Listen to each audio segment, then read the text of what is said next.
The case of the Killer Sock Goblins.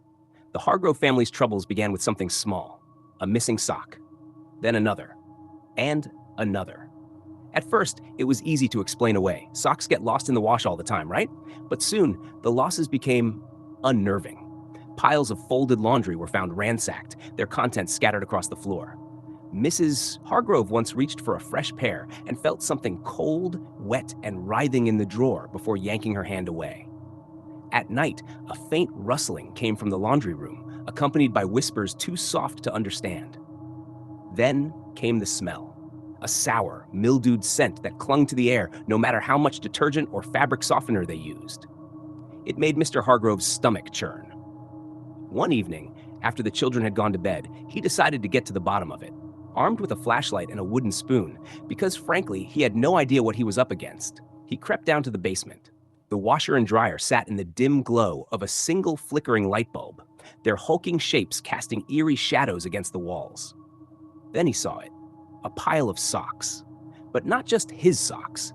Socks of all shapes and colors, some old and moth-eaten, others fresh and new, piled in a writhing, shifting mound.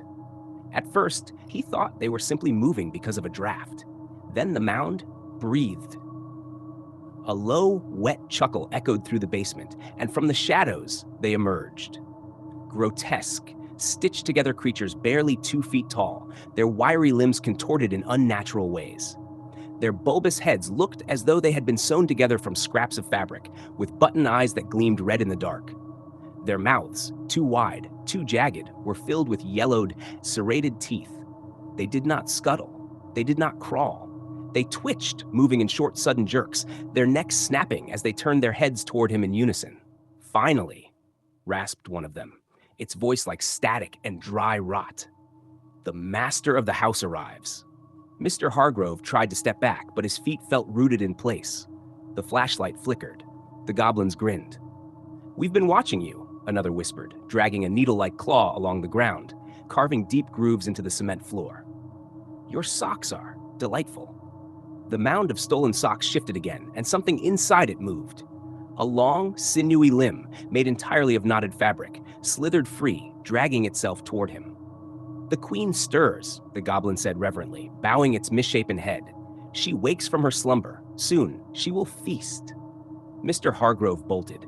He didn't remember running up the stairs, didn't remember slamming the basement door behind him, but suddenly he was there, gasping for breath in the safety of his kitchen. He could still hear them down there, whispering, laughing. Desperate, he turned to the internet. The legends were worse than he had imagined. Sock goblins were not mischievous pranksters. They were heralds of something far older, far hungrier. Queen Blisterbottom, the devourer of warmth, the weaver of flesh. If the stories were true, she was building herself a body from the stolen socks. And when it was finished, she would come upstairs. With no priest in sight, he did the next best thing. He took a pair of his old bleach-stained boxer briefs and doused them in holy water he'd bought years ago as a joke. Armed with his blessed undergarments, he descended into the dark once more. The sock goblins shrieked as he entered. "No, no, the stained cloth! It burns! It burns!" They scurried backward, but it was too late. Mr. Hargrove hurled the undergarments at the writhing mound, and the thing inside let out an inhuman wail. The socks blackened, curling inward like burning paper. The goblins screeched, their button eyes popping, their patchwork skin unraveling as they were sucked into the void that opened beneath them. Then, silence. Mr. Hargrove stood there, his heart pounding, the smell of burnt fabric clogging his nose. The pile of socks had vanished. Only a single note remained, scrawled in a jagged, trembling hand. "You have delayed the inevitable. The queen will always find her feet."